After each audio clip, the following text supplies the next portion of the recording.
అందరికీ జై భీమ్. ఈ మధ్యకాలంలో మళ్ళీ కనుమరుగైనటువంటి మందకృష్ణ గారు నిన్న చట్టసభలో ఆమోదం పొందిన తర్వాత మళ్ళొక్కసారి మాల ఎమ్మెల్యేల పైన మీ అంతు చూస్తానని, ఎవరిని వదిలిపెట్టనని ఛాలెంజ్ చేస్తున్నటువంటి ఈ మందకృష్ణ మాదిగకు నిజంగా మతి భ్రమించిందా అని నేను ప్రశ్నిస్తా ఉన్నా. మందకృష్ణ మాదిగ గారు ఆల్రెడీ చట్టసభలో ఆమోదం పొందిన తర్వాత ఇప్పుడు మాలల చేతిలో ఏముందని, మాలలు మళ్ళీ మ్యానిపులేట్ చేసిరని చెప్పేసి, మాదిగలు అంతు చూస్తానని చెప్పేసి, మాలలు అంతు చూస్తానని చెప్పేసి మీరు మాలల పట్ల రెచ్చిపోవటం, మరి నిజంగా నీ ఎజెండా ఏదో మాకు అర్థం కావట్లే. అసలు మాలల పట్ల నీ అక్కస్ ఏంటి? ఎందుకు నీకంత విద్వేషం? ఎందుకంత ద్వేషం? మాలలంటే నీకు ఎందుకంత చిన్న చూపు? ఎందుకంత కసి? నిన్న మొన్నటిదాకా ఎక్కడో దాక్కొని ఇవాళ చట్టసభలో ఆమోదం పొందిన తర్వాత నీ ఉనికిని కోల్పోయినావు. ఇప్పుడు పెద్ద దిక్కు మాదిగలకు రేవంత్ రెడ్డి అయిపోయిండు. దాంతో నీ ఉనికి ప్రమాదంలో పడిపోయింది. ఇప్పుడు ఏం చేయలేటువంటి పరిస్థితి. నిన్ను మాదిగలే నమ్మట్లేదు. మరి ఎలా? మళ్ళీ కొత్త రాగం అందుకున్నావు. ఇప్పుడు సంబరాలు జరుపుకోవాలి, మళ్ళీ 1,00,000 డప్పులు ఆగలేదు. ఇక నేను ఎవరు నమ్మరు మాదిగలు. 1,00,000 డప్పులు కాదు, 1000 డప్పులతోటి ఎంతమంది వస్తారు? మాలను రెచ్చగొట్టకు మందకృష్ణ. నువ్వు అసలు నీకు ఏబిసిడి వర్గీకరణ అమలు కాబట్టి ఇష్టం ఉందా, ఇష్టం లేదా అది చెప్పు.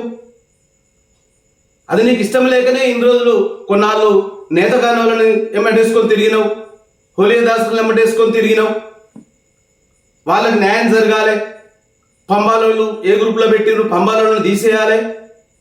ఇది ఇష్టం లేకనే నీ సన్నాయి నొక్కులు నొక్కినావు. కానీ నీ సన్నాయి నొక్కులను పట్టించుకున్నటువంటి నాదుడు ఎవడూ లేడు. ఇప్పుడు ఎడిపోయిండు నేతగాని వెంకటేష్, ఎడిపోయిండు. నీ నిజస్వరూపాన్ని తెలుసుకున్నాడు, పక్కకు పోయిండు.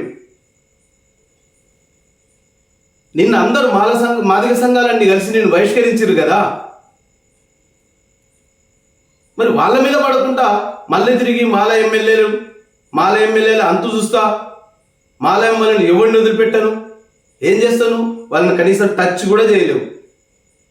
మాల ఎమ్మెల్యేలు మేధావులండి. ఎవరు?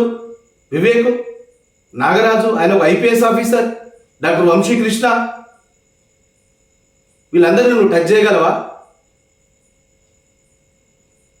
ఓ 10వ తరగతి ఫెయిల్ అయిన వ్యక్తివి నువ్వు వాళ్ళ మీద ఛాలెంజ్ చేసి వాళ్ళని చేస్తా అంతూ చూస్తా. అసలు మాలలంటే నీకు ఎందుకంత కక్ష, ఎందుకంత ద్వేషం? అరే మాలల పడి వేడేస్తావు ఎందుకు? మాలల్ని వదిలిపెట్టావు.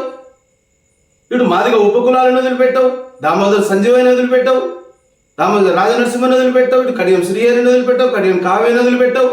కేవలం ఒక మాదిగలు మాత్రమే మనుషులా? ఇక మాల ఉపకులాలు మనుషులు కాదా? వాళ్ళు రాజకీయంగా ఎదగొద్దా?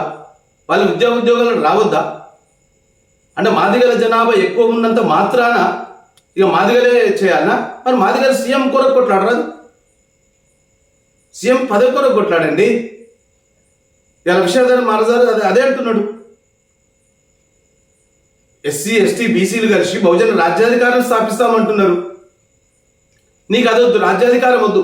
కేవలం ఒక మాదిగ నాయకుడిగా అంబేద్కర్ ఆనాడే చెప్పిండు, కుల పునాదుల మీద ఓ జాతిని నీతిని నిర్మించలేదని చెప్పిండు.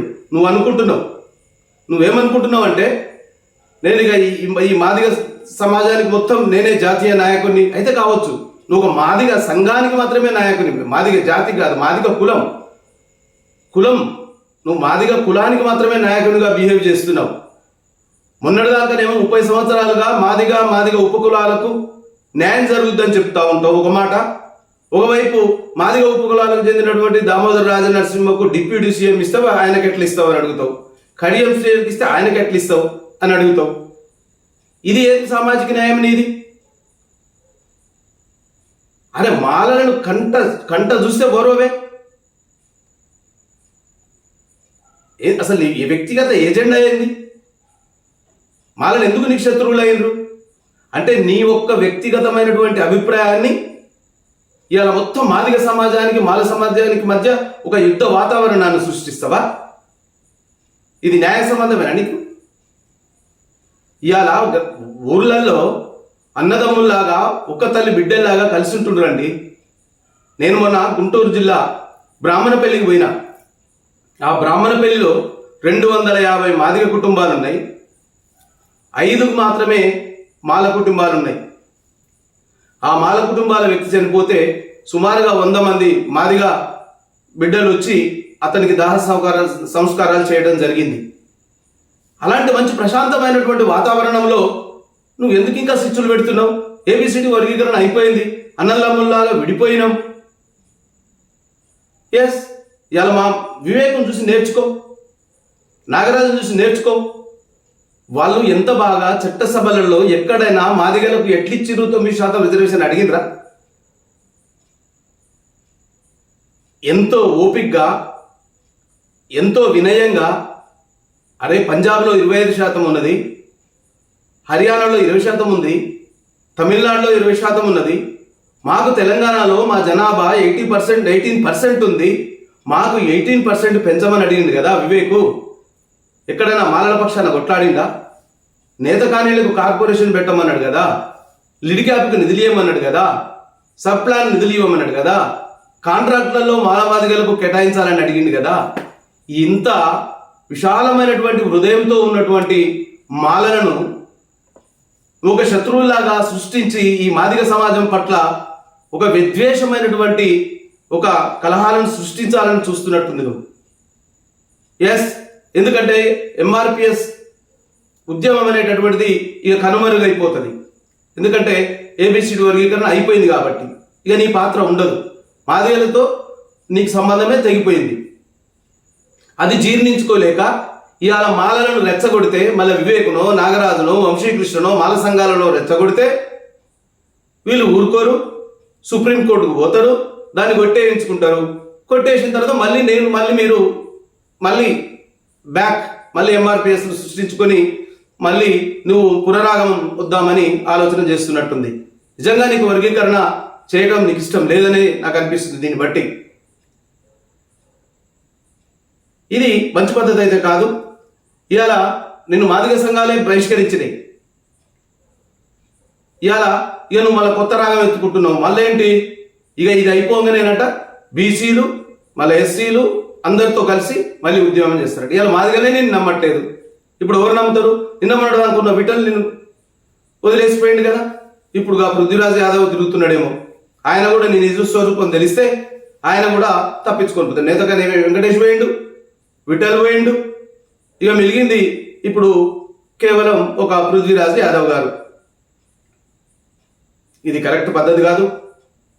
మేరీ మాదిగ చెప్పింది, ఈ మాదిగ జాతికి పెద్ద దిక్కు పెద్ద మాదిగనే రేవంత్ రెడ్డి గారు అన్నారు. ఇవాళ మాదిగ సమాజం అంతా నీ వైపు లేదు, మాదిగ సమాజం అంతా కూడా రేవంత్ రెడ్డి వైపు ఉన్నది. రేవంత్ రెడ్డి నమ్మిండు. రేవంత్ రెడ్డి ఇవాళ భారతదేశంలోనే మొట్టమొదటిసారిగా మరి ఈ సుప్రీంకోర్టు తీర్పుకు అనుగుణంగా ఏబిసిడి వర్గీకరణ చేసింది. దాన్ని ఇవాళ గ్రామాన మాదిగ సంఘాలు హర్షిస్తూ ఉన్నాయి. మరి ఆ విధంగా రేవంత్ రెడ్డిని పొగుడుతూ ఉన్నాయి. మీరు కనుమరుగైనారు. ఇప్పుడు 15 రోజుల సంది 20 రోజుల సంది ఎక్కడా కనిపించట్లేదు. ఇక దిక్కు దోచనేటువంటి స్థితిలో ఇప్పుడు కనుక నేను ఈ ఏబిసిడి వర్గీకరణ చట్టబద్ధతను వ్యతిరేకించినట్లయితే పూర్తిగా కనుమరుగయ్యేటటువంటి ప్రమాదం ఉందని చెప్పేసి ఇక దిక్కు చేసేటటువంటి స్థితిలో మళ్ళీ ఇవాళ మీడియా ముందుకు వచ్చి మీరు రేవంత్ రెడ్డి మీద ఫైట్ చేయాలి, మాల ఎమ్మెల్యేల మీద ఫైట్ చేయటం ఏంటి, మాలల మీద కూడా ఇంకా నీ అక్కసు వెళ్ళగక్కడం ఏంటి? ఇది సరైనటువంటి పద్ధతి కాదు. ఇక్కడి నుంచి అయినా నీ పద్ధతి మార్చుకో. నువ్వు ఏదైనా చేసుకుంటే నువ్వు ఎవరైతే అధికారం ఎవరి చేతులు ఉందో వాళ్ళ మీద పడాలి. రేవంత్ రెడ్డిని ప్రశ్నించు.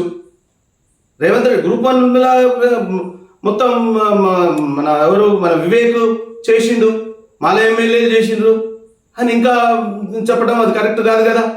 ఏ సమయానికి ఏది జరగాలనో చట్టం తన పని చేసుకొని పోతుంది. ఎలా ఏబిసిడి వర్గీకరణ ఎప్పుడు ఇంప్లిమెంట్ అవుతుంది? చట్టబద్ధమై రాష్ట్రపతి ఆమోదం పొంది వస్తేనే కదా. మరి అప్పటి వరకు అంటే నువ్వు చెప్పినట్టు ప్రభుత్వాలు ఆడాలనా? నీ బ్లాక్మెయిల్ రాజకీయాలకు ప్రభుత్వాలు ఉండాలనా? అంటే ఈ నిరుద్యోగుల పరిస్థితి ఏంటి? అంటే నిరుద్యోగులకు ఉద్యోగాలు రావద్దనా నీ ఉద్దేశం? అంటే ఇంకా 4 రోజులు ఆగితే వాళ్ళ భవిష్యత్తు ఏమవుతుంది? మళ్ళీ ఎవరైనా కోర్టుకు పోతారు, మళ్ళీ కోర్టుకు పోతే టోటల్గా మళ్ళీ ఈ నోటిఫికేషన్ అంతా రద్దు అయ్యేటటువంటి అవకాశం కూడా ఉంది. విద్యార్థులను దృష్టిలో పెట్టుకోకుండా కేవలం నా మాదిగ సమాజం అని చెప్పేసి నా మాదిగా అని ఒక మాదిగ జాతిని తలకెత్తుకుంటే ఇవాళ అంబేద్కర్ చెప్పినట్టు ఈ జాతిని ఎత్తుకున్నంత మాత్రాన మనం సమాజాన్ని నిర్మించలేం.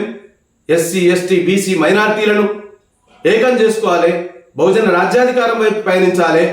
ఆ విధంగా ప్రయత్నం చేయాలి. కానీ మాలల్ని పక్కకు పెట్టి ఒక మాదిగా జాతితోటి ఇవాళ దేశాన్ని నిర్మిస్తా, ఈ రాజ్యాన్ని నిర్మిస్తా, ఒక బహుజన రాజ్యాన్ని తీసుకొస్తాట సాధ్యం కాదు. ఎస్సీలు, ఎస్టీలు, బీసీలు అందరూ ఉండాలి, అందరూ సోదరభావంతో కలిసిమెలిసి ఉండాలి. అనుకున్నట్టు ప్రకారం ఏబిసిడి వర్గీకరణ అయిపోయింది, దాన్ని ఎవరు ఆపలేరు. కాబట్టి ఇక నుంచి అయినా నీ తత్వాన్ని మార్చుకో. ఒక కులనాయకుడుగా ఉండు, కానీ మాలల పట్ల పడి విద్వేషాలు పెంచి మాలలతో మీరు ఈ విధంగా బిహేవ్ చేయటం ఇది మంచి పద్ధతి కాదు. నువ్వు ఇంకా ఎన్ని జన్మలెత్తినా నీ తాత తండ్రిది కూడా దిగొచ్చినా కానీ మాలని నువ్వు టచ్ చేయలేవు. మాలను నిన్ను ఎప్పుడు కూడా పట్టించుకోలేదు, ఒక సోదరులుగానే చూసినాం. కానీ మీరు మాత్రం ఒక మాల జాతిని మొత్తం శత్రువులుగా చూస్తున్నారు. ఇది మంచి పద్ధతి కాదు తెలియజేస్తూ జై భీమ్, జై అంబేద్కర్.